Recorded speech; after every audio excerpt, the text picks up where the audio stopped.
What's up, Homestead homies? Welcome back to the rocking chairs at Off Grid with Doug and Stacy. Yeah, we haven't been here in such a long time. We had to warm them up a little bit. You know, you go from winter into like this spring kind of, and then it's like 0 to 1,000. Chariots of fire. Yeah, it's like, wow. So we did the Baker Creek Spring Planting Festival, which was an awesome time. We really enjoyed that.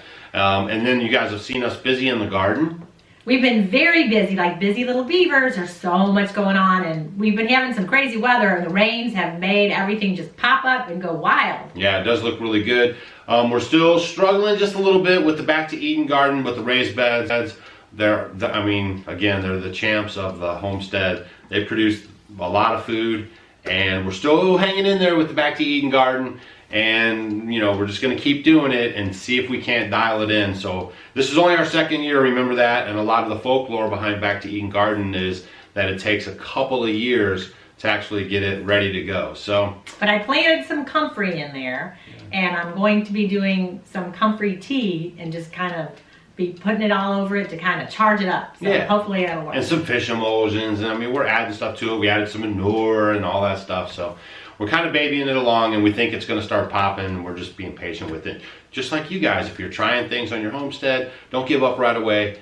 Just be patient. But I'll tell you, I did something different this year. My potatoes, they shot up like crazy. Yeah. I can't even believe it. I have better potatoes than the Amish. I was like, whoa. I drive by, I'm like, my potatoes. That's our litmus test. It is, I know, all the time. So I just did some companion planting with my potatoes this year. I planted horseradish at the corners. Yeah. And you don't want to keep the horseradish in there. You want to dig it up after. So I dug it up where I normally keep it, and I put little pieces on the corners of my potatoes to help, you know, with the pests. And then, I never have ever done this, I planted watermelons in with my potatoes. Wow. So they're good companions, so I'm interested to see how that works. So I'll let you guys know. Mine will spill over, so the watermelons are going to grow outside the box on the ground. Yeah, they may go down, up. I will see how, well, I don't know. I'm just going to see what happens. Sometimes I just let her run wild out there. I just like to put things everywhere. So that was my new little experiment. Yeah. Watermelons with my potatoes. Has anyone ever done that? Watermelons love potatoes. Yeah. Okay, so let's see. Then we got that going on. So then we had really nice weather, and then we broke into this like tornadic-like storm. The Stacy was actually going somewhere, and she turned around and hightailed it back to the house. Oh my gosh! I was driving into town, and you could just see, you know, all the field. It was very open, and it was all, I looked like I was going in, I was like a tornado chaser. I was going into the eye of the tornado, and it freaked me out. And so I turned into someone's driveway, I backed up, and I like hit the pedal to the metal, and I drove back, and I'm calling Doug. I'm like, how is it there? And he says, it looks like something's gonna happen. Well, I don't know if it's gonna pick it up, but we got some crazy going on right now. I mean, this is how tornadoes get whipped. We just had a tree break down there. This is how tornadoes happen in the Midwest.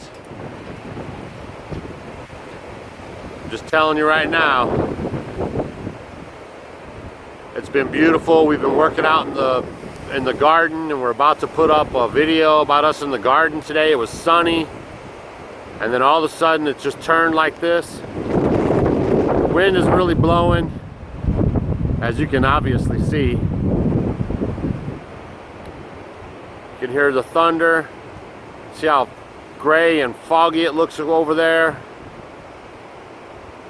Yeah, this is how crazy happens in the Midwest. Look at that. Look at those trees. You can see that? That looks like it's pouring rain over there. Oh yeah. That is some crazy going on. And, you know, the wind was blowing leaves, these brand new green leaves, just blowing them off the trees, blowing everything around, and then the rain came in, and then it actually rained for a couple days. So I never really did pump that that cistern at the greenhouse. I didn't pump that up 500 because it filled up pretty good for the rain. Yeah. What happened was I had to fill up those buckets, as you saw in that video, and then I took the, you know, was siphoning it to the tank, and it was like I couldn't keep up. The pump was pumping faster than the buckets would fill up. So I quit at about, I don't know, a little less than halfway. And then we got a couple inches of rain, and then I'm pretty close to the top now. So that actually worked out pretty good. And our big tanks all filled back up too. So and I really do like it. And just go over there, just turn it on, and just hose wherever I want to. So it's worked out really good. Yeah, that's good. Good job. And it's self-sufficient. That's what we like the most about it. All of our buildings catch water, so that is really helpful all the way around on the off-grid homestead. And I wanted to tell you guys a really cool story. When we were at Baker Creek, I got something, it's pretty priceless to me. It's over a century old. 150 years old. It's been handed down, and just, you know, the gift that keeps on giving. I got a 150-year-old sourdough culture from the Pioneer Trail that started in Independence, Missouri, and took the covered wagon across country. So it's just been going on generation after generation, being passed down. And so I'm very, very, very excited to get it. And yeah, they brought it to her at our Baker's Creek. at the Baker Creek, right? Festival. And so And then she passed it around to several other people because it was kind of warm that day, and the thing In was a like matter of an blowing hour, up out of it the blew jar. So I'm like, who can I give it to that I know will love it and appreciate it and take good care of it? So I'll say Terry from River Hills Harvest Yeah, got it, he because got I know some. he'll take really good care of it. Yeah. And I have given it to a few other people who I know will cherish it and take very good care of it. And I'm so excited. So look forward to some great sourdough recipes. The Aldermans, Patty, when you come up for the conference in August 12th and 13th, the Homesteading Live Conference in Hannibal, Missouri, then you're going to get some of that too, because we know you're like the sourdough girl. Yes, and this is 150 years old for the Pioneer Trail. Super cool story. We love that. And then since then, I've kind of been talking. I teach some classes, and you know, with quite a few people. And there's a few of these older women in my class, and I was amazed. And they have sourdough cultures that they've had from the 70s.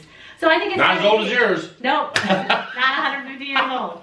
So I thought it was pretty neat. So I'm excited. Then, let's see, the sun finally came out a little bit. Another thing, you know, Stacy's a teacher. She works at these schools. And so every year she takes these eggs in and they do the incubation thing. And it's a really great experience for the kids. The best time of year for the kids. Yeah, they love it. They're watching it, you know, and then the eggs start cracking open. So the eggs cracked open and we brought home, how many? There are 13. 13 chicks. Yep, 13. And it's really cool because one of our neighbors, who is a homestead homie, she has these little cochins. The little cochins with the fuzzy legs. And so I was excited to get those, and I think there's 4 of them in there that I have cochins. So I've never had cochins. So we need one of those excited. giant cochins. Did you see that I show you that? No, that's Brahma. Oh, is it Brahma? They're like huge. Yeah, That thing came out, it's got the fuzzy legs and everything. Yeah. Oh my gosh, that was crazy. So those are really cute, and you know, we're getting ready to cycle. I don't think many people talk on YouTube on their channels about cycling the chickens. So if you're in the chicken business, to raise chickens for eggs and sell eggs to supplement your feed or other things like that, you know, after a couple of years, they really slow down. Now, a lot of people keep their chickens as just hanging out, and they just let them live their natural life. And, you know, what we do sometimes is, well, most of the time, except this last year we didn't, but we actually put ads on Craigslist, and then we sell those chickens off as like 2-year-olds, 3-year-olds. And then people buy them, they still give good money for them. I think I sell them for, you know, 10, 12 bucks a piece, $15 a piece. And then we'll have new chickens coming in. So that's one thing to think about. We really try to make sure that if we're feeding animals here on the homestead. You don't want to keep feeding it if it's not doing a job. So, and then, but you know, you guys, you love your animals, and we totally can get the fact that you know, if you can afford it and that's no big deal for you and that's not your thing, that you would keep them. Because we have a few pets. We do have a few of them that are kind of and that's fine. But I don't think many people talk about that on YouTube, so I just wanted to drop that in there for you guys as a hashtag nugget. So there's that cycle of life, right? Even the sheep, like after like 6, 7, 8 years, you really have to think about bringing in new females and, you know, getting another ram and kind of starting that process over again. So just, you know, just remember that everything has a cycle on your homestead. So just thought I'd drop that in there. The circle of life. Yeah.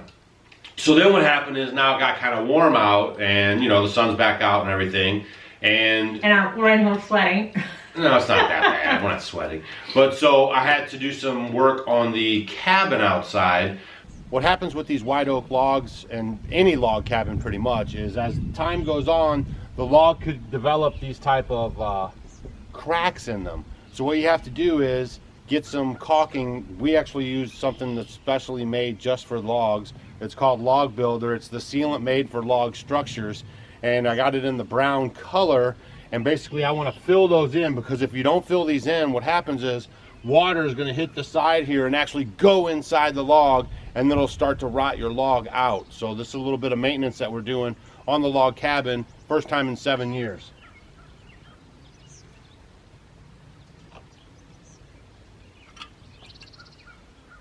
So we got those cracks all kind of filled up, so we don't get a lot of the rain in there and moisture in there and stuff like that. Because sometimes you'll be, and the winds will be blowing so hard from the north, and all of a sudden you'll see these little drips coming down in the back of the room because it's blowing it through the wood. Yeah, so it's fixed not those. that much to the wood, it's the connection stuff. Just remember that if you have a log cabin, it's not really going to be like airtight like your traditional, you know, stick and drywall and that kind of a building. You know, there's a little bit of movement that happens, and the chinking could pull away in a spot. We've had sometimes in the early time that we were here, we had a, like I look over there while I'm talking to you guys, but we had a spot over there. We had to put a pan underneath there to collect the water. Well, that's just way the gutter's connected. But yeah, you fixed that. I got it kind of fixed up, but I mean, so there's just that kind of a stuff with log cabin life. So that trial period, yeah. Right? Because you really have to go through the seasons and figure out what's going on and where the wind blows. I mean, it really makes a huge difference. Yeah. So we've been, we got all that kind of going, and now we've been working hard on the conference. It's August 12th and 13th in Hannibal, Missouri. We're going to be at Lehman's on June 29th and 30th. It's a 2-day thing. Now, someone had asked, I had said this before, that it was a free event, and they were like, no, it's not a free event. So the meet and greet is the 29th, and that is totally free if you guys want to come out and see us. But they're also having their country living days. It's like a little thing there where they're doing like workshops, and they have other people there. I think she said she has a couple of Amish people there doing some stuff, and, you know, teaching you guys some skills and that kind of a thing. So if you want to get a ticket for that, you can. But if you just want to come out and see us, you know, shake scissor hand, Doug's hand, and meet Stacy and just kind of hang out, then we'll be there for that for both days. So, but the 29th is a totally free thing that you guys can come check us out there. But our conference will be in Hannibal, Missouri, August 12th and 13th, and we have a lot of really good speakers lined up for you guys. We just got a really good one. Yeah, she's excited about the herb. We have an herb person who does the healing with the herbs. She does the oils. I mean, she does it all like everything. that. I mean, like she like takes her basket out into the forest and like snip. She knows everything, and I want to be just like her when I grow up. Stacy will be in her class. She's awesome, totally awesome. So we got that guy for you guys. A lot of good speakers, a lot of great vendors. If you're a vendor, if you're a person who goes to these kind of things, and you want to come, we only have a certain amount of tables that we're having at the conference, and we're not charging unless you're a corporation. Like if you're, you know, big business, you know, but just for the homesteader folks, we're not charging for those tables because we want you to be able to come to the event and, you know, help support your homestead. Also, our website and tickets are going to be announced like probably the next video.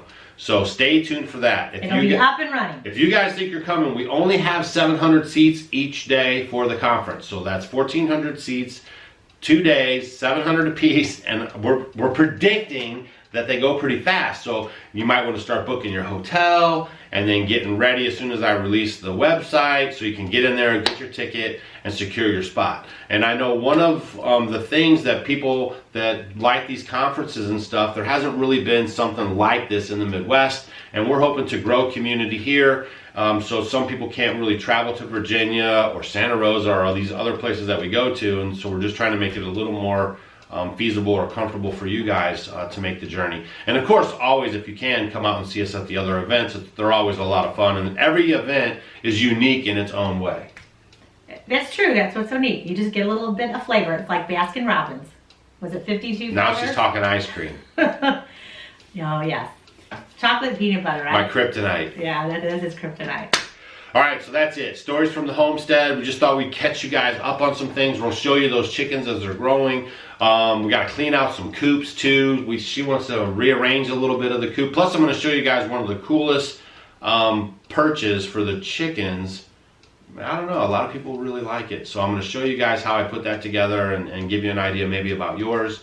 And then we have a lot of neat videos coming up. Yep, can't wait. I got lots of stuff going on in the garden. Yeah, and I have to tell you, my favorite, I planted these red noodle beans. I'm so excited. They're those really long, you know, noodle beans.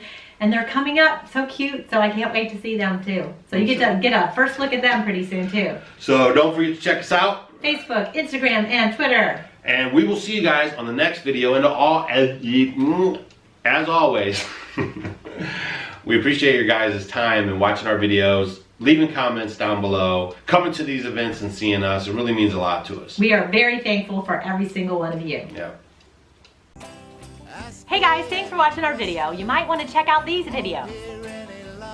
And if you want to become a homestead homie, click the picture of us below.